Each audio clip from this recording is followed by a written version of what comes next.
saudara? Shalom. Karena waktu berjalan terus, mari kita mau menyiapkan hati dan pikiran kita mau mulai ibadah kita berbahagia.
Dan kami naikkan ucapan syukur kami kepadamu ya Tuhan Yesus.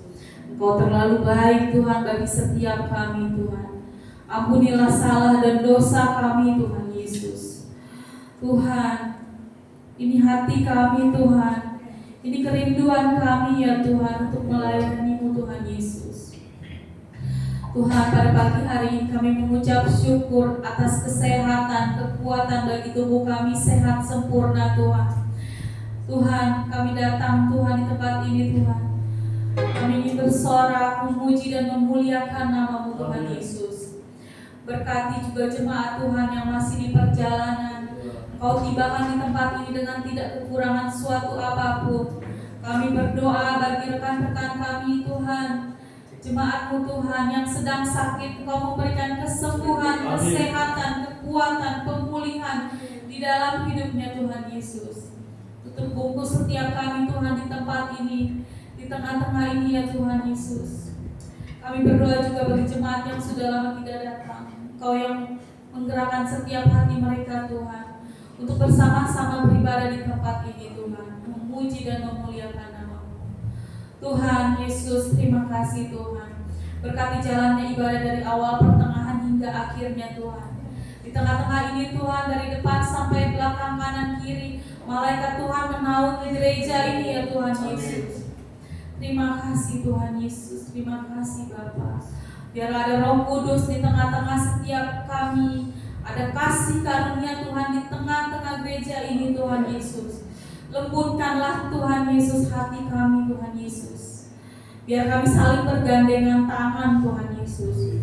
Tuhan menolong setiap kami Bapa.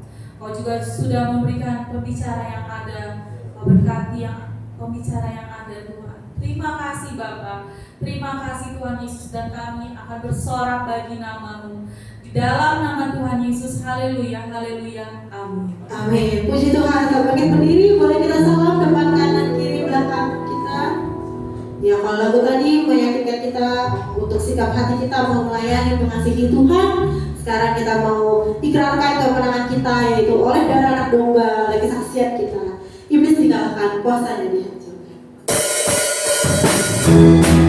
Kita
terutama mungkin yang berulang tahun, dipersilahkan.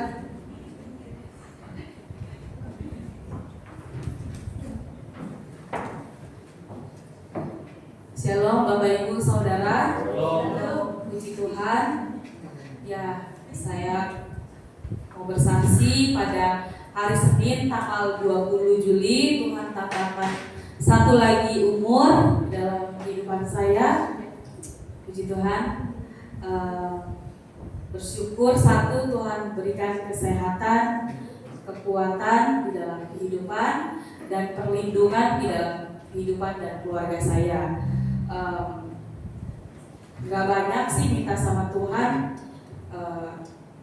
Intinya ya satu, ya kesehatan yang saya minta gitu ya, dijauhkan dari sakit penyakit gitu ya, lalu bisa melayani gitu ya. Ya Tuhan pakai terus. Kalau Tuhan mau pakai kita gitu ya, pasti Tuhan ada caranya di dalam setiap hidup kita.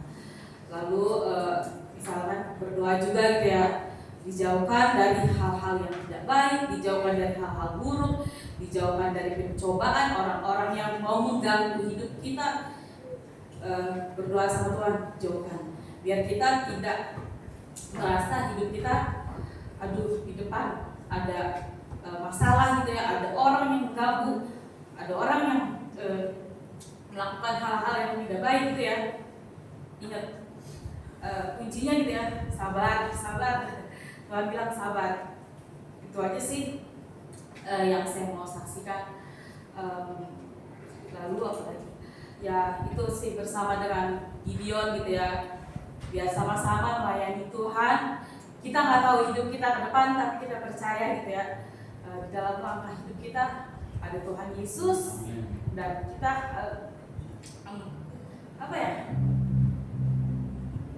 ya saling satu sama lain dimanapun kita berada, kita mengasihi sesama kita. Puji Tuhan, itu saja yang saya bisa saksikan. Terima kasih atas doa dan ucapan Bapak Ibu. Saya ucapkan sekali lagi terima kasih banyak. Amin. Selamat ulang tahun buat Bu Amel. Ya Tuhan memberkati selalu pelayanannya. Ada lagi Bapak Ibu yang mau bersaksi? Kalau tidak ada, mari kita akan menyanyikan persembahan. Nanti di ujung doa persembahan. Mari kita bersatu dalam doa. Bapa kami di dalam surga, Bapa yang kami panggil dalam nama Tuhan Yesus Kristus, kami datang Tuhan di tengah ibadah ini. Tuhan, kami mengucap syukur, kami berterima kasih, kami sudah menerima berkat-berkat Tuhan daripada Tuhan, berkat-berkat rohani juga berkat jasmani Tuhan. Dan pada saat ini kami juga berterima kasih masih diberi kesempatan untuk memberi untuk perluasan pekerjaan Tuhan di dunia ini. Biarlah Tuhan kami boleh memberi dengan sukacita, dan Tuhan biarlah Tuhan Engkau yang memberkati setiap kami, baik yang memberi, baik yang belum dapat memberi. Biarlah Tuhan Engkau yang memberkati semuanya Tuhan berlipat kali ganda. Biarlah nama Tuhan dibesarkan dan dimuliakan melalui kehidupan kami. Dan kami mau memberi dengan sukacita, kami mau bawa persembahan kami untuk pekerjaan Tuhan di tempat ini. Terima kasih Tuhan Yesus, dalam nama Tuhan Yesus Kristus kami mau memberi dengan sukacita. Haleluya. Amin. Puji Tuhan. Selamat memberi, Tuhan Yesus memberkati. Terima sukacita surga.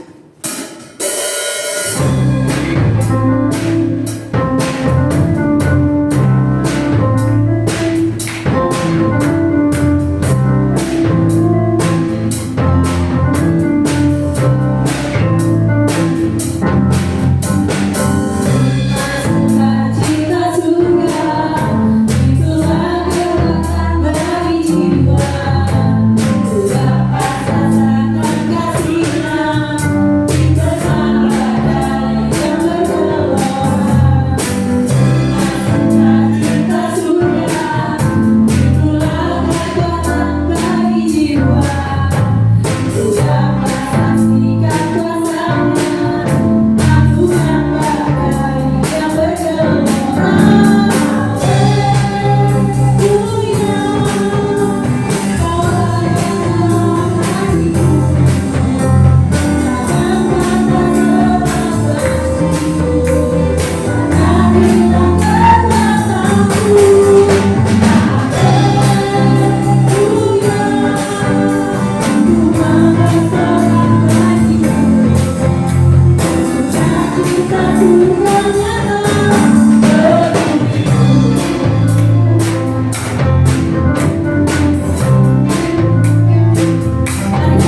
pagi jam 4.30 melalui Zoom. Lalu minggu ini ada doa malam hari Jumat jam 19 di gereja.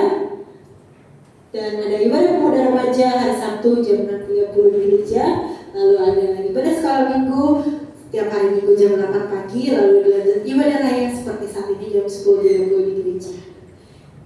Oh ya, Ibu Lili, kemarin sosial? Tanggal 3. Tanggal 3. Tanggal 28. Awal. Tanggal 28 itu hari Selasa ada komisi wanita di tempat ini jam jam 3 gabungan di Jeruk Bali ya. Sekali lagi hari Selasa ada komisi wanita jam 3 di Jeruk Bali. Oke. Puji Tuhan, ada pengumuman lain? Kalau tidak ada, mari kita persiapkan hati dan pikiran kita untuk menerima firman Tuhan.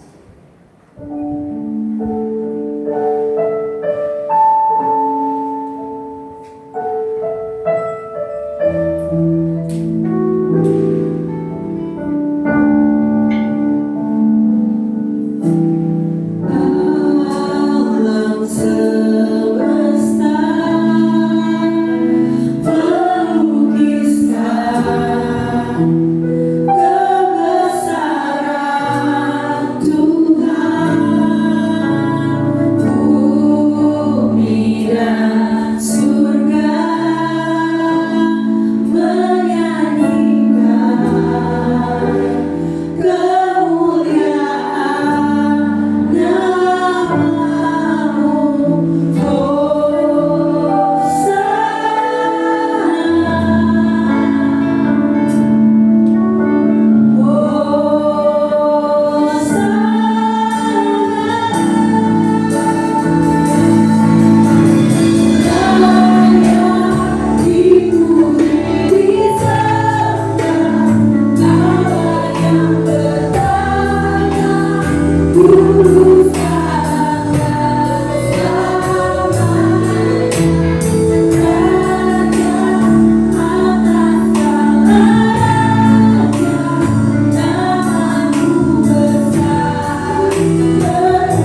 Engkau, kami boleh menyembah Engkau Tuhan Yesus.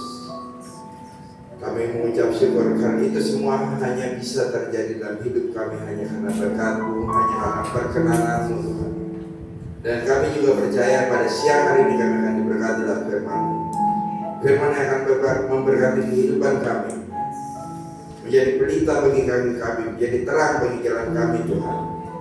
Tuhan berapi hamba-Mu dari ujung kepala sampai telapak kaki Tuhan, supaya setiap firman yang keluar dari mulutnya merupakan isi hati Tuhan saja Tuhan.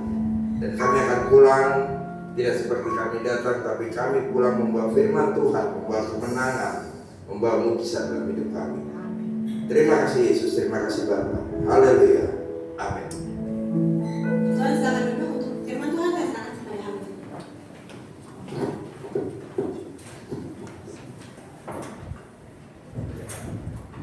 Salam Bapak Ibu, saudara-saudara, selamat siang.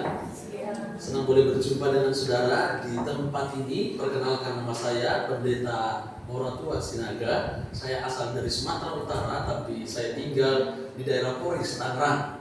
Saya punya istri, 3 anaknya, 1 orang sebenarnya, 3 anaknya. Anak kami itu ada 3 maksudnya. Nah, anak saya sebenarnya masih kecil, SMP, SD 2 orang. Puji Tuhan, saya melayani di GPI Eklesia Taman Semanan Indah. Dan saya juga saudara melayani di Departemen Agama. Nah, demikian perkenalan kita. Siang hari ini saya tahu bahwa biasanya kan saudara di tengah-tengah siang hari begini banyak godaan bagi kita, ya kan. Apalagi angin sepoi-sepoi, AC-nya, ya kan, membuat kita itu kadang-kadang lupa bahwasannya kita sedang di gereja, karena keenakan kan bisa lupa lagi di mana nih, ketiduran soalnya. Tapi di sini nggak ada, di tempat lain mungkin ada ya, tapi di sini nggak ada. Nah, Bapak Ibu, saudara-saudara, hari ini saya akan khotbah dengan tema hidup secukupnya di tengah-tengah kelimpahan. Hidup secukupnya di tengah-tengah kelimpahan. Nah, mari kita sama-sama membaca firman Allah dalam Keluaran pasal yang ke-16 ayat 17 sampai 18. Nanti saudara-saudara boleh membaca di rumah secara utuh cerita daripada isi firman Allah ini. Namun saya bacakan Keluaran 16 ayat 17 sampai 18. Beginilah firman Allah. Demikianlah diperbuat orang-orang Israel, mereka mengumpulkan, ada yang banyak, ada yang sedikit. Ketika mereka menakarnya dengan Gomer, maka orang yang mengumpulkan banyak tidak kelebihan, dan orang yang mengumpulkan sedikit tidak kekurangan. Tiap-tiap orang mengumpulkan menurut keperluannya. Berbahagialah kita yang membaca, merenungkan, dan melakukan firman Tuhan dalam hidup kita. Saudara-saudara yang kekasih di dalam Tuhan, kalau kita membaca secara utuh isi perikop tersebut, di situ diceritakan orang-orang Israel diizinkan Tuhan pulang ke tempat mereka melalui sebuah padang gurun. Nah, di dalam perjalanan dari Elim menuju kepada padang gurun Sin, terdapat keluh kesah, terdapat keluhan, sungut-sungut dari bangsa Israel disampaikan kepada Musa. Mereka bilang, seandainya kita masih ada di Mesir, kita itu masih makan daging juga. Tetapi di sini apa yang kita harapkan? Nah, sungut-sungut itu sampai ke telinga Musa, dan sungut-sungut itu didengar oleh Allah. Apa yang terjadi? Ketika Tuhan mendengarkan sungut-sungut bangsa Israel, maka Tuhan mendatangkan mujizat bagi mereka. Nah, saudara-saudara, mujizat apa kayak itu? Mujizat yang Tuhan berikan adalah MBG, mana dari surga. Dan daging pada waktu petang, pagi-pagi itu ada yang namanya mana dari surga. Kurang lebih 2 juta orang keluar dari Mesir menuju kepada tanah Kanaan. Di padang gurun ini 40 tahun Tuhan berkati mereka dengan makanan bergizi sehat itu. MBG baru setahun lebih kan. Ini pun udah goyang dan saudara ya, banyak ketangkep, betul enggak? Tapi waktu itu bangsa Israel 40 tahun makan mana dan makan daging. Karena awalnya sungut-sungut itu lahir dari hati orang-orang Israel yang keluar daripada perbudakan bangsa Mesir. Tuhan mendengarkan sungut-sungut itu, tapi Tuhan juga mengabulkan sungut-sungut daripada bangsa Israel itu.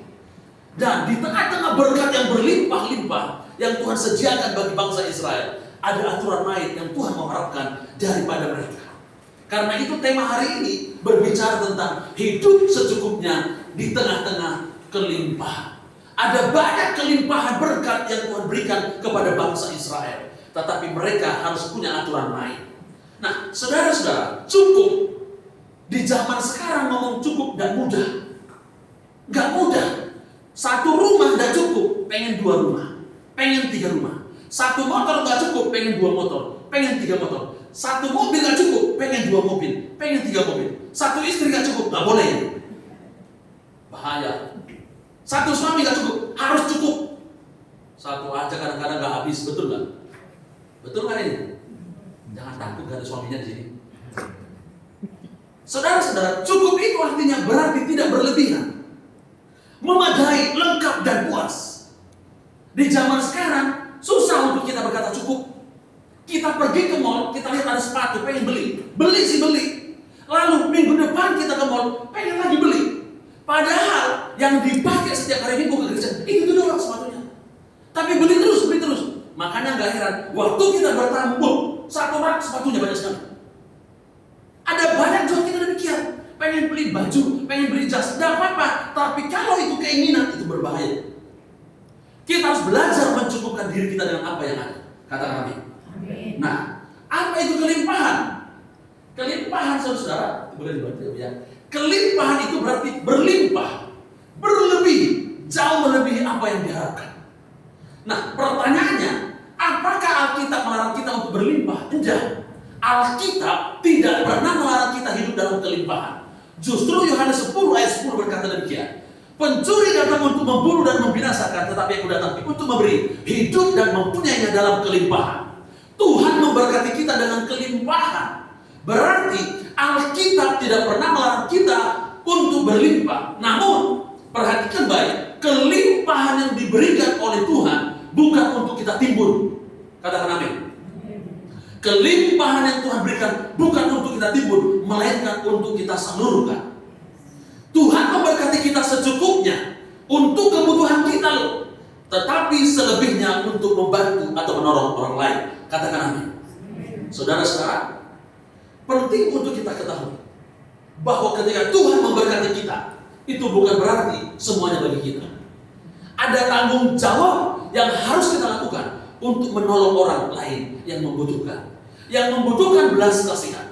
Satu kali orang kaya ketemu dengan Lazarus yang miskin.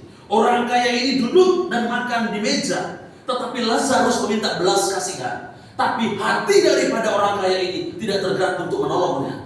Alkitab berkata ketika mereka mati, orang kaya ini mengalami sesuatu yang tidak nyaman dalam kehidupannya di alam sana. Sementara Lazarus duduk di pangkuan Abraham.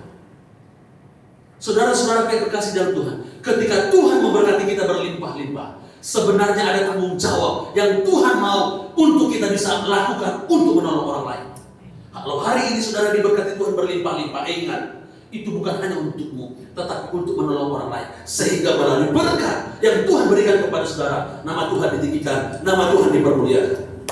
Kita berikan tepuk tangan buat Tuhan kita. Kenapa kita harus memiliki sikap hati hidup cukup di tengah-tengah berkat yang berlimpah-limpah ini? Poin pertama yang saya pelajari adalah agar kita tidak terjebak kepada ketamakan.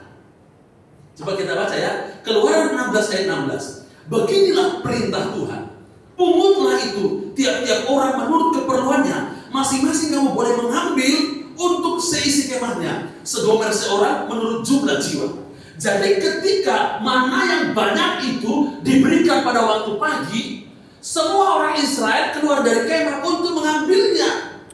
Tapi harus mengambil sesuai dengan jumlah orang yang ada di kemah itu. Kalau kami 5 orang di rumah, hanya boleh untuk mengambil jatahnya 5 orang. Gak boleh jatah 6 orang, gak boleh jatah 7 orang, dan lain sebagainya. Supaya apa? Di tengah-tengah berkat yang berlimpah-limpah itu, kita harus belajar untuk tidak terjebak kepada ketamakan. Tamak itu maruk, bahasa Jawanya. Kalau ada orang Batak di sini, gemor, apalagi.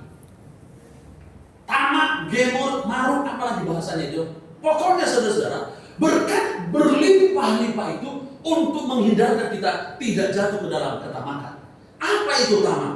Tamak itu adalah kondisi seseorang yang memiliki hasrat tak terbendungi. Sehingga saudara, karena ketamakan, hak orang lain kita ambil.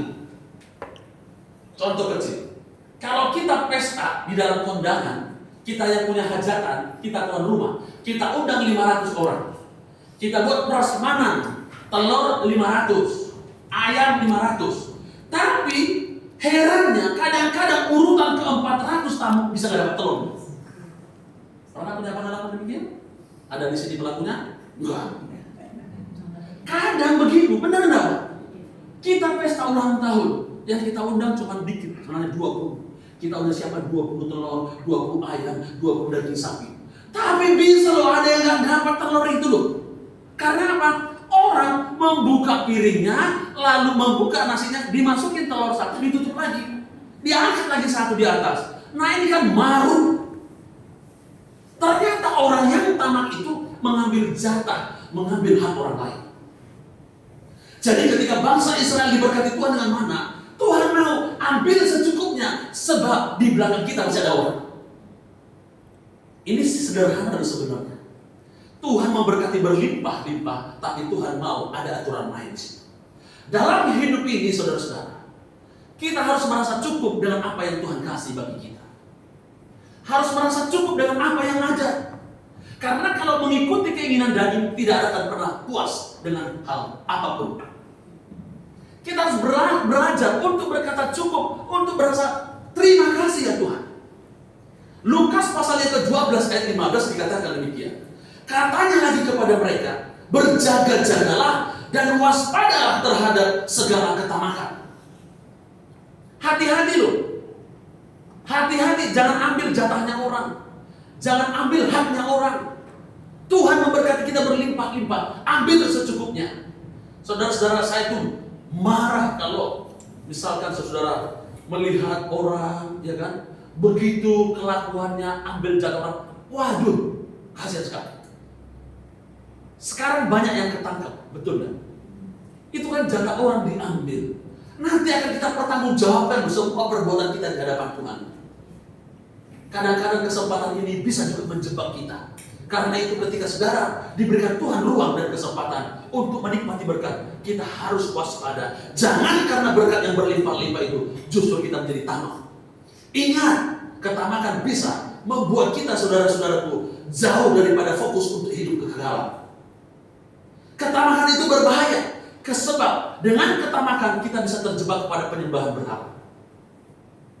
Penyembahan berhala enggak melulu berbicara tentang patung, enggak. Penyembahan berhala adalah sesuatu yang kita anggap melebihi daripada Tuhan. Uang bisa. Uang itu bisa menjadi berhala loh bagi kita. Karena itu ada orang kerja dari pagi sampai malam. Habis-habisan hanya untuk demi uang. Bagi dia uang segalanya, rumah tangganya dibiarin hancur berantakan. Uang itu penting. Kalau saudara nggak percaya kasih ke saya ambil. Uang itu kita butuhkan, tapi uang bukanlah segala-galanya. Katakan amin. Kita butuh uang, tapi uang bukan segala-galanya. Saudara-saudaraku yang kekasih di dalam Tuhan, jangan sampai kita jatuh ke dalam ketamakan. Kita jauh daripada Tuhan. Kita akhirnya melakukan segala kejahatan. Gara-gara uang kita bisa melakukan segala kejahatan. Kita akhirnya korupsi, kita akhirnya mencuri, mengambil hak orang lain. Makanya ibu-ibu harus belajar cukup di sini. Jangan dorong suamimu untuk mencari lebih supaya keinginanmu terpenuhi. Ini banyak orang ketangkep ya, mungkin karena di rumah didorong suaminya. Belum ini, belum beli ini, beli itu. Suaminya pusing, lalu suaminya cari cara. Apapun dilakukan, akhirnya berdosa dan masuk bui saudara. Jangan sampai kita itu tamak. Firman Allah dalam Filipi pasal yang keempat ayat 11 sampai 12. Kukatakan ini bukanlah karena kekurangan, kata Paulus, sebab aku telah belajar mencukupkan diri dalam segala keadaan. Aku tahu apa itu kekurangan dan aku tahu itu apa kelimpahan. Paulus pernah mengalami titik terendah dalam hidupnya, yaitu kekurangan. Dan Paulus juga pernah mengalami titik tertinggi dalam hidupnya, kelimpahan. Tapi di balik kelimpahan dan kekurangan, Paulus mengajak kita belajar hidup cukup. Asal ada makanan dan pakaian cukup sebenarnya. Saudara-saudara, mari kita camkan ini baik-baik. Berkat berlimpah diberikan oleh Tuhan. mengajarkan kita melalui peristiwa orang Israel di padang gurun, supaya kita tidak menjadi orang yang tamak. Katakan amin. Nah, yang kedua, kenapa kita harus belajar hidup cukup dalam hidup ini? Sekalipun berkat kita berlimpah-limpah, tapi sebagai orang percaya, kita harus memiliki sikap hati yang benar, yaitu hidup cukup di tengah-tengah kelimpahan. Apa yang Tuhan mau? Kenapa kita harus memiliki gaya hidup yang cukup? Yang kedua yang saya pelajari, supaya kita belajar menghargai setiap berkat Tuhan. Coba kita baca Keluaran 16 ayat 19, dikatakan demikian. Musa berkata kepada mereka, seorang pun tidak boleh meninggalkan daripadanya sampai pagi. Artinya begini Bapak Ibu, Tuhan sediakan mana pada waktu pagi, pada waktu petang dia kasih daging puyuh. Tapi ketika mana ini dibawa ke kemah, harus dihabiskan. Tidak boleh disisakan besok. Sebab ketika disisakan untuk besok, bau busuk dan berulang. Demikian kata firman Allah. Saya gara-gara semangat ini saudara ya. Semangat copot lagi. Kalau disisakan untuk besok Pak, basi, berbau busuk. Makanya berkat itu harus kita hargai. Harus kita hargai saudara-saudara. Bagaimana cara kita untuk menghargai berkat Tuhan? Yang pertama, dengan cara kita bersyukur kepada Tuhan. Apapun yang ada di dalam rumah kita harus belajar bersyukur kepada Tuhan. Jangan kita membandingkan diri kita dengan orang lain. Kenapa orang itu suka bersungut-sungut, suka mengeluh? Karena cenderung membandingkan dirinya dengan orang lain. Biasa rumput tetangga lebih, saudara lo ngomong bukan saya. Rumput tetangga lebih hijau. Ini sering kali dibandingkan. Tetangga kenapa ya punya ini ya, kita enggak. Akhirnya kita susah bersyukur. Orang yang enggak bersyukur itu cenderung iri hati loh. Tetangga beli AC, kita kedinginan di rumah. Enggak ada hubungan kan? Ada nggak hubungannya itu? Coba diselidiki dalam skripsi. Enggak ada korelasinya itu. Tetangga beli kulkas, kita yang gemetaran di rumah. Enggak nyambung saudara-saudara. Inilah contoh orang yang iri. Kita harus penuh dengan ucapan syukur. Ketika Tuhan memberkati kita, berapapun itu, belajar bersyukur kepada Tuhan. Tahukah saudara, the power of thank you, the power of kuasa Tuhan itu akan mengalir dalam sebuah ungkapan syukur.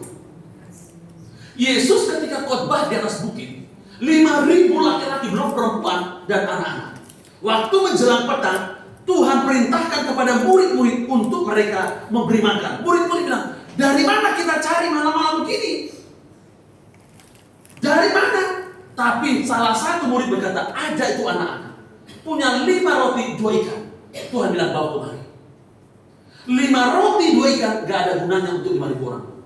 Tapi Tuhan mengajarkannya. Lalu Tuhan mengambil Yesus, menengadah ke atas sampai dia mengucapkan berkat, mengucapkan syukur. Alkitab berkata, 5.000 laki-laki, termasuk itu perempuan dan belum termasuk perempuan dan anak-anak, semuanya makan. Sisanya 12 bakul. Untung kejadiannya nggak di Sumatera Utara, nggak ada sisa itu Pak. Karena apa? Dibawa pulang di kantongnya kan. Ibu-ibu kan punya pengalaman lah, dibawa pulang ke rumahnya. Ketika kita mengucapkan syukur kepada Tuhan, ada berkat. Kalau seseorang hidupnya penuh dengan ucapan syukur, tahu saudara, ucapan syukur itu bisa membuat yang mustahil menjadi mungkin. Ucapan syukur itu bisa membuka tingkap-tingkap di langit berkat Tuhan tercurah bagi kita. Ucapan syukur itu menjadikan hal-hal yang bagi kita tidak bisa menjadi bisa di dalam Tuhan. Seberapa banyak kita yang kurang bersyukur, makanya hidup kita begini-begini saja. Lebih banyak ngedumelnya, lebih banyaknya bersungut-sungut kepada Tuhan. Bangsa Israel ini terkenal dengan bangsa yang tegar tengkuk. Banyak sungut-sungutnya, banyak mengeluhnya.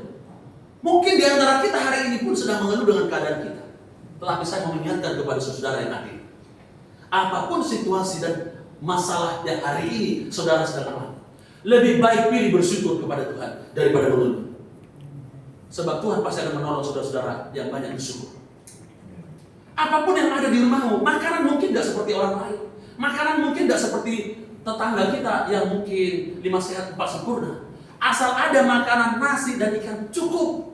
lebihnya puji Tuhan, banyaknya haleluya. Kan begitu. Jadi kita harus bersyukur pada apa yang ada pada kita. Mungkin rumah kita gak seperti rumah orang, gak apa-apa. Mungkin penghasilan kita gak seperti, gak apa-apa. Tapi yang Tuhan mau adalah hati kita yang berkata, bersyukur, bersyukur, bersyukur, dan bersyukur karena kasih setiamu. Dapatkan CD dan kasetnya di toko bangunan. Kenapa kita nggak memilih bersyukur kepada Tuhan? Hari ini pun kalau saudara masih bisa ke gereja, sehat, bisa berjalan, harusnya kamu siap bersyukur sama Tuhan. Saya ini sering ke rumah sakit besok jemaat. Ada yang kalau bernafas gitu, karena susahnya bernapas. Ada orang muda nggak sadar. Ada macam-macam sakit penyakit. Sebulan yang lalu saya ke rumah sakit dan keharapan kita, rumah sakit RSAB itu. Saya lihat dalam sebuah lorong itu kanker semua anak-anak. Aduh, saya bilang, emang bisa kanker anak-anak? Bisa Pak. Bahkan sejak dalam kandungan pun bisa. Nah kalau hari ini kita bisa sehat, nggak bersyukur, kelewatan tuh kita. Amin Bapak Ibu. Saya tahu ini jam susah bagi kita. Tapi kita harus tetap buka hati, percaya kepada Tuhan. Harus banyak bersyukur. Saudara masih bisa makan, haruslah puji Tuhan. Coba lihat orang-orang di jalanan sana yang berjuang, Pak minta Pak untuk bisa makan. Saudara tidak perlu begitu, tapi saudara diberkati Tuhan bisa makan. Harus banyak bersyukur kepada Tuhan. Masih bisa sekolah, masih ada pekerjaan. Harus bersyukur sama Tuhan. Tuhan itu baik. Ku naikkan syukurku buat hari yang kau beri, tak habis-habisnya kasih dan rahmat-Mu. Harus bersyukur saudara. Tuhan baik bagi kita. Anugerahnya, kesempatannya, perlindungannya, penyertaannya, berkat-berkatnya harusnya kita syukuri. Jadi apapun keadaan saudara, tidak perlu bandingkan diri dengan orang lain. Masing-masing kita punya berkat tersendiri. Masing-masing kita punya anugerah tersendiri. Jadi tidak mungkin berkat itu tertukar. Kalau putri tertukar itu di film ada. Tapi berkat tidak mungkin tertukar. Karena Tuhan tahu kepada siapa dia memberkati. Karena itu saudara bersyukurlah. Yang kedua, cara kita untuk menghargai berkat. Gunakan berkat itu untuk memenuhi kebutuhan, bukan keinginan. Harus kita alokasikan dengan baik. Berkat yang Tuhan beri untuk kebutuhan kita, bukan untuk keinginan, karena keinginan tidak akan pernah puas, saudara-saudara. Makanya Tuhan bilang, ambillah menurut keperluanmu, kebutuhanmu. Tapi banyak orang nggak bisa membedakan mana kebutuhan, mana keinginan. Matanya telah dibutakan oleh dunia. Kita butuh kepekaan terhadap roh supaya kita bisa diberikan petunjuk untuk dapat membedakan mana kebutuhan, mana keinginan. Saya tuh benci sekali kalau melihat anak-anak di keluarga saya atau siapapun yang habis makan dia nggak hargai berkat itu, disisain. Kalau orang tua dulu bilang tante nangis nasinya itu, pernah nggak dengar istilah begitu ya? Zaman saya sih masih begitu, nggak tahu zaman sekarang. Pak nangis, nasinya bisa nangis, memang nggak bisa, tapi itu kan semacam kayak perumpamaan saja itu saudara. Saya pernah traktir teman saya, hamba Tuhan juga, saya kesel. Dia pesan gurame yang gede, pakai tahu, pakai sambal. Oke. Saya yang traktir aja makannya ikan lele saudara. Dia pesan jus, saya pakai teh tawar hangat. Kita belajar dulu nyadar, kalau diajak orang makan, jangan melebihi daripada apa yang dia pesan. Kalau boleh sama ya masih mending. Tapi kalau boleh di bawahnya nyadar gitu saudara. Jangan aji mumpung, ya kan? Aji mumpung yang pesan aja, yang terakhirin aja cuma makan biasa. Kita semua pesan. Teman saya ini makan 3 kali dicomot ikannya, 1, 2, 3, langsung dilempar tisu. Berarti nggak makan lagi. Saya marah. Saya sih nggak ngomong. Untuk pertama dan terakhir kalinya saya traktir dia, saya tidak mau lagi. Bukankah demikian juga banyak orang kalau ke hotel breakfast pagi-pagi Pak, semua diambil nasi timbul, cuma 2-3 kali bayar ganti pergi lagi. Nggak boleh begitu. Di rumah anak-anak saya bilang, Ambil secukupnya sedikit, kalau kurang ambil lagi. Jangan ambil banyak tapi nggak dimakan. Ini kan nggak menghargai berkat Tuhan. Nggak boleh demikian. Saudara-saudara boleh ajarkan kepada anak-anak saudara demikian. Karena mencari uang itu tidak mudah, betul? Kadang-kadang kita harus kena terik matahari, kita harus kehujanan. Kadang-kadang kita harus lewat jam untuk bekerja. Kadang-kadang kita harus menangis menghadapi sulitnya keadaan. Itu harus diajarkan kepada anak-anak untuk hargai setiap berkat Tuhan. Amin, saudara-saudara. Tidak mudah, tapi kita harus lakukan itu kepada keluarga kita. Apapun berkat Tuhan harus kita syukuri dan harus kita hargai. Kita juga, saudara, cara kita menghargai berkat Tuhan. Supaya apa? Supaya kita terhindar dari yang namanya konsumerisme. Saya punya tetangga, sering kali paket. Bisa 5 kali sehari paket.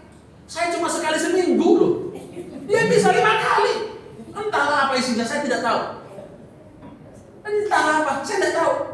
Kalau kita ini saudara-saudara mau menghargai berkat Tuhan dengan baik, bersyukur, tahu kebutuhan, kita akan terhindar daripada yang namanya konsumerisme. Ya terserah sih memang tetangga duit-duitnya. Tapi kalau nggak perlu ngapain? Karena tangan ini akan terus didorong untuk mencet keranjang kuning. Ada uang, diklik, lalu datang selesai. Saya nggak pernah pesan, loh kenapa tiba-tiba ada barang paket? Ternyata anak saya pakai ilmu, saya main pencet aja. Waduh, saya ditelepon, Pak, saya nggak ada beli sebenarnya, Pak. Tapi barangnya sudah ada. Bagaimana itu? Keenakan pencet keranjang kuning itu. Ingat, kita harus tahu mana kebutuhan, mana keinginan. Yang setuju katakan amin. Belajar loh hargai berkat Tuhan. Tidak mudah kita cari sesuatu itu. Tidak mudah. Kita harus belajar untuk mencari berkat Tuhan, dan kita juga harus belajar untuk menghargai setiap berkat yang Tuhan berikan kepada kita. Katakan amin, saudara. Nah, yang selanjutnya, saudara-saudara, apa yang harus kita lakukan ketika Tuhan memberkati kita berlimpah-limpah? Tuhan mau supaya kita belajar untuk tetap memiliki gaya hidup cukup. Sebab dengan cukup kita terhindar dari ketamakan. Dengan cukup kita belajar untuk menghargai berkat Tuhan. Dengan cukup, ini yang ketiga, kita bisa belajar berbagi dengan orang lain. Keluaran 16 ayat 16 dikatakan demikian. Beginilah perintah Tuhan, pungutlah itu tiap-tiap orang menurut keperluannya. Menurut keperluannya masing-masing. Kamu boleh mengambil untuk seisi kemahnya, segomer seorang menurut jumlah jiwa. Jadi berkat itu banyak sekali, tapi kita ambil untuk jumlah jiwa yang ada di dalam rumah kita. Kenapa nggak boleh ngambil banyak? Karena supaya orang yang ada di belakang kita dapat. Dengan kata lain, supaya kita bisa belajar berbagi dengan orang lain. Karena itu bukan milik kita semua. Ada orang yang akan mengambil berikutnya. Makanya Tuhan punya aturan lain. Ambil secukupnya supaya orang lain bisa punya. Dalam hidup ini, berkat itu saudara harus kita bagi dengan orang lain. Tuhan menitipkan berkat, baik materi maupun talenta, agar kita mengelolanya dengan bijaksana. Orang yang bijak memahami bahwa ketika Tuhan menambahkan berkatnya, itu berarti ada tanggung jawab untuk membagi, bukan menimbun, apalagi menghambur-hamburkan. Tuhan itu tahu loh pada siapa dia memberkati. Kalau saudara mau diberkati Tuhan berlimpah-limpah, siapkan hati untuk boleh jadi saluran berkat bagi orang lain. Bagaimana cara kita untuk bisa menjadi saluran berkat bagi orang lain? Yang pertama, 1 Petrus 3 ayat 9 bagian B. Hendaklah kamu memberkati, karena untuk itulah kamu dipanggil, yaitu untuk memperoleh berkat. Kalau saudara diberkati Tuhan, pertama-tama saya mendorong kepada Bapak Ibu saudara yang hadir. Pertama-tama jadilah saluran berkat untuk membantu keluarga. Yerusalem kita yang pertama yang harus kita perhatikan. Jangan ngomongin ke ujung dunia sana, menolong orang lain, sementara mata kita tertutup untuk keluarga kita. Ini salah. Setuju nggak kira-kira Bapak Ibu? Kalau Tuhan memberkati ibu-ibu, bapak-bapak yang hadir di tempat ini, Tuhan memberkati keluarga, usaha diberkati Tuhan, berhasil dan beruntung dia buat. Ingat yang pertama-tama perhatikan keluarga. Mungkin ada keluarga besan kita, mungkin ada ponakan kita, mungkin ada om kita, mungkin ada tante kita yang kekurangan. Itulah yang menjadi titik awal di mana kita bergerak untuk menolong mereka. Saya ini saudara tahun 2010 sampai 2020, saya keliling dari Sabang sampai Merauke pelayanan. Saya ketemu dengan hamba Tuhan banyak sekali. Satu kali saya ditelepon jam 11 malam. Saya angkat telepon saya, Tuhan, halo, istri saya marah. Siapa itu? Dia pikir saya selingkuh karena ngomongnya halo Tuhan. Bukan saya nggak mau bicara keras. Kalau udah keras, takut anak-anak bangun. Kalau nggak percaya saya harus pikir, bapak-bapak ya sudah lanjut katanya. Apa yang mau saya ceritakan? Dari salah satu pulau berkata demikian, Pak Pendeta, anak saya masuk rumah sakit. Anak saya masuk rumah sakit, saya tidak punya uang. Boleh nggak dibantu Pak Pendeta? 500.000. Saya pikir dalam hati, jam 11 malam, dia telepon Hanum ini, pasti dia putuskan. Saya cari cara. Saya buka WhatsApp, kan di WhatsApp itu ketahuan online atau tidak ada seseorang, betul nggak? Saya cek siapa yang online, tiba-tiba ketemu sama Ibu Pendeta Lis, bercanda ya. Saya lihat siapa yang online, ketemu sama jemaat. Saya langsung chat jemaat itu, selamat malam, shalom, mohon maaf Ibu mengganggu. Saya buat gambar emojinya yang gini tuh, banyak sekali tuh, banyak sekali. Boleh nggak saya telepon? Langsung jemaat itu, karena memang masih online ya, dan belum tidur. Dia telepon balik saya, Pak Murah, selamat malam, shalom, ada yang bisa dibantu? Bu, begini saya ceritakan, ada teman saya pendeta di kampung, dia susah dan lain sebagainya, anaknya masuk rumah sakit, anaknya itu harus dikasih DP baru dilakukan pengobatan. Berapa? Dia saya transfer. Setelah saya transfer, dia transfer ke saya transfer lagi ke orang yang bersangkutan. Saya screenshot, saya kirim ke orangnya. Harus ada bukti loh, harus ada bukti supaya orang percaya sama kita. Selesai itu saudara. Kedua kalinya ada juga kasusnya anaknya dikeluarkan dari sekolah. Karena ketika nggak bayar uang sekolah, nggak bisa ikut ujian. Saya lihat lagi di WhatsApp, siapa yang online. Makanya saudara hati-hati ya, kalau jam 11 malam, masih online saya telepon lagi. Ya, siapa yang online, saudara bilang. Ada juga jemaat. Saya buat lagi emoji shalom, selamat malam, panjang begini ya. Itu artinya kan kita benar-benar menghargai waktu dia di tengah malam. Ibu, ada kejadian begini loh. Oh ya Pak, nggak apa-apa, saya transfer. Saudara-saudara, kita harus belajar loh. Belajar berbagi menyalurkan berkat. Loh kok Bapak nggak pernah? Satu kali saya juga pernah, saudara. Jangan bilang saya nggak pernah. Saya lapor sama istri saya, Mia, kamu dong yang masih berkah. Saya pengen, tapi uang ada sama mami. Oh iya ya, katanya. Karena di rumah kami itu yang pegang uang istri, saudara. Saya pengen memberi, tapi kalau kuncinya sama istri, gimana mau dikeluarkan? Harus pakai surat pengajuan proposal itu Pak, ya kan? Tapi tetap juga di ACC proposal itu, lalu kita tolong itu jemaat, dan tolong kepada pendeta. Pertama-tama mari kita bantu keluarga kita, bantu sesama kita, bantulah pekerjaan Tuhan. Ini pendeta ini saya sedang ngomong dalam rangka pekerjaan Tuhan. Bantu saudara. Saudara tidak akan kekurangan berkat ketika menolong orang lain, ketika menolong keluarga, ketika menolong sesama, tidak akan kekurangan berkat. Karena Tuhan, ketika kita diberkati, kita jadi saluran berkat, Tuhan akan terus memberkati kita. Jangan pernah berharap diberkati Tuhan, pelitnya minta ampun. Sama mertua aja sakit-sakitan, nggak mau terpulur tangannya, nggak mau mengeluarkan uang. Itu benar-benar, waduh, mesti bertobat, baptis ulang 2 kali. Walaupun nggak boleh baptis ulang 2 kali, dicandaan saya saudara. Melihat mertuanya sakit, mertuanya susah, dibiarin. Aduh jangan saudara, nggak boleh kita demikian. Kita harus belajar peduli, care sama keluarga kita. Kalau saudara semakin banyak berbuat, orang Buddha aja bisa lebih daripada kita. Masa kita standarnya kita iman, mereka standarnya perbuatan, kita iman. Tuntutannya jauh lebih tinggi. Mereka bisa berbuat baik, kita pelitnya minta ampun, tapi di gereja bilang, ku kasihi kau dengan kasih Tuhan, kulihat di wajahmu penuh kemuliaan, ku kasihi kau dengan kasih Tuhan, tapi keluarganya sakit, biarin gitu ngomongnya. Nggak boleh. Makanya lagunya kalau bagi orang-orang pelit kita ngomong, kulihat di wajahmu penuh kepelitan. Itu boleh. Bagi orang-orang yang pelit ya, kita tidak boleh. Kita harus bermurah hati, menolong membantu keluarga kita, menolong membantu orang tua kita. Saya sampai hari ini, sejak saya merantau di Jakarta tahun 2001 Januari sampai 2026, ya benar, saya tidak pernah lepas untuk memberikan berkat kepada mama saya. Papa saya sudah tidak. Karena saya tahu Tuhan tidak pernah menutup mata bagi orang-orang yang bermurah hati.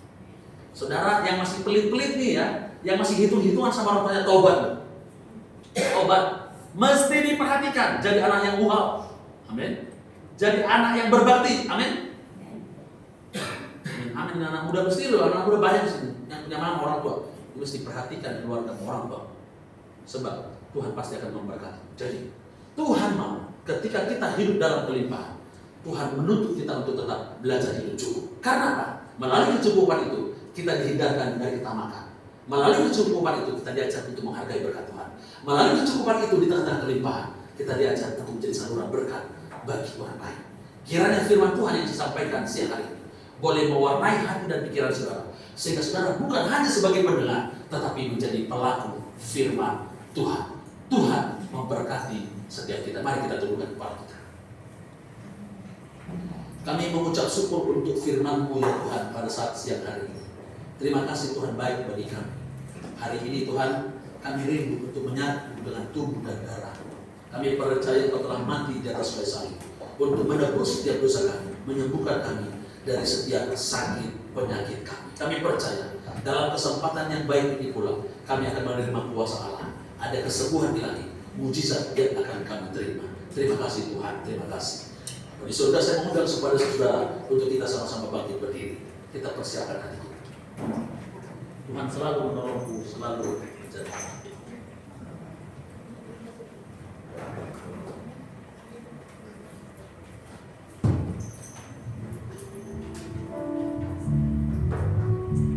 Musim akan selalu berganti, kasih Tuhan tetap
Sebab di balik kecukupan Tuhan mau supaya kita tidak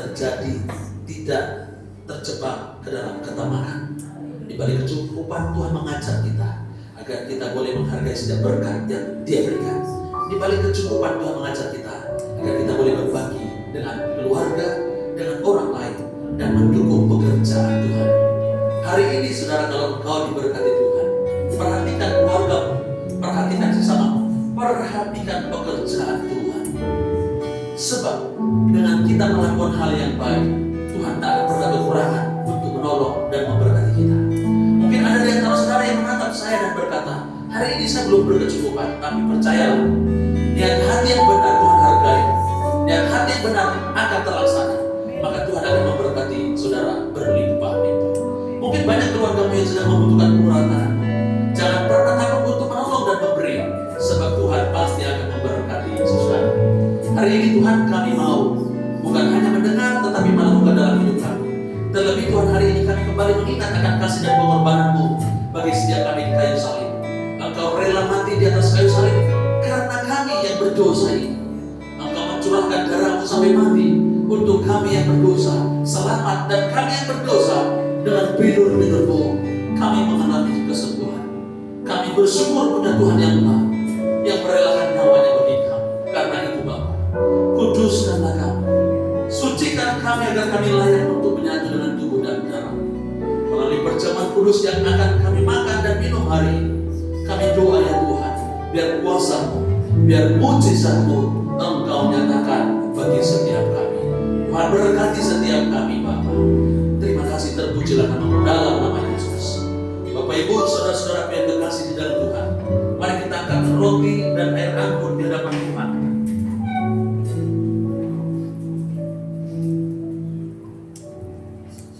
Saudara boleh katakan amin. Angkatlah roti dan air anggur ini di hadapan Tuhan. Bukankah roti yang kita angkat dengan iman ini melambangkan persekutuan dengan tubuh Kristus? Katakan amin. Bukankah air anggur yang olehnya kita ucapkan syukur merupakan lambang persekutuan dengan darah Kristus? Katakan amin. Angkatlah tinggi-tinggi roti ini di hadapan Tuhan, dengarlah firman Allah. Sebab apa yang telah kuteruskan kepadamu telah aku terima dari Tuhan Yesus, yaitu bahwa pada malam waktu Tuhan Yesus diserahkan, Ia mengambil roti, lalu Ia mengucap syukur dan memecah-mecahkannya serta berkata, inilah tubuhku yang diserahkan bagi kamu. Perbuatlah ini setiap kali kamu memakannya, menjadi peringatan akan aku. Dalam nama Tuhan Yesus Kristus, hamba-Mu berdoa ya Tuhan, setiap sakit penyakit kami, sakit kanker kami, sakit leukemia kami, sakit jantung kami, sakit vertigo kami, sakit syaraf kami, sakit apapun yang ada dalam tubuh kami, saudara boleh ungkapkan kepada Tuhan.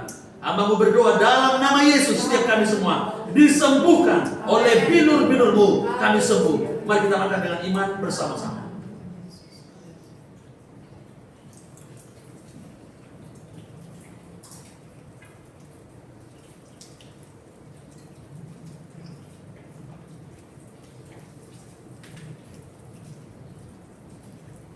Mari kita persiapkan air anggur di hadapan Tuhan, kita angkat tinggi-tinggi dengan iman, dengarkanlah firman Allah. Demikian juga Ia mengambil cawan sesudah makan lalu berkata, cawan ini adalah perjanjian baru yang dimateraikan oleh darahku. Perbuatlah ini setiap kali kamu meminumnya, menjadi peringatan akan aku. Dalam nama Yesus kami percaya, darah-Mu yang tercurah di atas kayu salib menebus setiap dosa-dosa kami, sehingga ketika kami percaya kepada-Mu, kelak kami pasti masuk surga. Dalam nama Tuhan Yesus, mari kita minum bersama-sama dengan iman.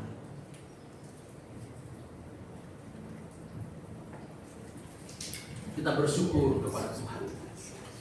Kami mengucap syukur kepada-Mu Bapa. Terima kasih buat tubuh dan darah. Terima kasih Tuhan. Terima kasih. Kau baik bagi kami. Kami bersyukur ya Tuhan. Terima kasih Bapa. Haleluya, haleluya, haleluya, haleluya. Terima kasih Tuhan buat tubuh dan darah-Mu yang Kau berikan bagi kami, yang Kau nyatakan bagi kami. Kami bersyukur Tuhan.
syukur kami melalui puji-pujian kepadamu. Tuhan, kiranya juga yang menerima persembahan kami berkenan di hadapan-Mu, ya Bapa. Materaikan kebenaran firman yang sudah disampaikan, supaya melalui apa yang kami dengar, kami renungkan, kami lakukan, sehingga iman kami bertumbuh dan kami semakin mengasihi Tuhan. Bapa, berkati penggembalaan di tempat ini. Tuhan memberkati Tante Liz bersama dengan Pak Gideon, keluarga besarnya yang melayani di tempat ini. Tuhan urapi mereka, Tuhan pakai mereka, biar Tuhan berikan hati gembala kepada mereka, hati Bapa kepada mereka, untuk tetap setia sampai akhir melayani di ladang yang Tuhan percayakan. Berikan kesehatan umur yang panjang ya Tuhan, supaya terus setia melayani di tempat ini Bapa. Terima kasih Tuhan, hamba-Mu berdua semua pelayan-pelayan Tuhan yang mengambil bagian dalam pelayanan kudus hari ini. Berkat Allah, urapan Allah turun atas mereka, memberkati mereka berlimpah-limpah. Jemaat-Mu yang hadir pun diberkati Tuhan. Apapun yang menjadi soal dan pergumulan mereka, Tuhan menolong menjawab doa-doa mereka. Yang sakit Tuhan sembuhkan, yang lemah Tuhan kuatkan, yang punya beban dan pergumulan, Tuhan bukakan jalan bagi setiap mereka. Terima kasih Tuhan, kami rindu melalui gereja ini, lingkungan di sekitar dimenangkan untuk Tuhan. Atmosfer di tempat ini dikuasai oleh Tuhan. Kirimkanlah jiwa-jiwa yang baru untuk boleh dilayani, untuk boleh digembalakan di tempat ini. Bapak, terima kasih. Bapak dan Ibu, saudara-saudaraku yang terkasih di dalam Tuhan, ibadah kita siang hari ini sudah selesai. Karena itu, angkatlah tanganmu, hadapkan hatimu kepada Tuhan. Tuhan menyinari engkau dengan wajahnya dan memberikan kepadamu kasih karunia. Tuhan menghadapkan wajahnya dan memberikan kepadamu damai sejahtera. Sekarang terimalah bahwa serta berkat yang datang dari Allah Bapa di surga, kasih sayang, cinta kasih, sukacita dari Tuhan Yesus Kristus, serta bimbingan penyertaan dari Allah Roh Kudus akan menyertaimu hari ini, esok, lusa, sampai Maranatha. Tuhan Yesus datang kali kedua, menjemput setiap kita di awan-awan kemuliaan-Nya. Demi nama Tuhan Yesus Kristus, setiap kita yang percaya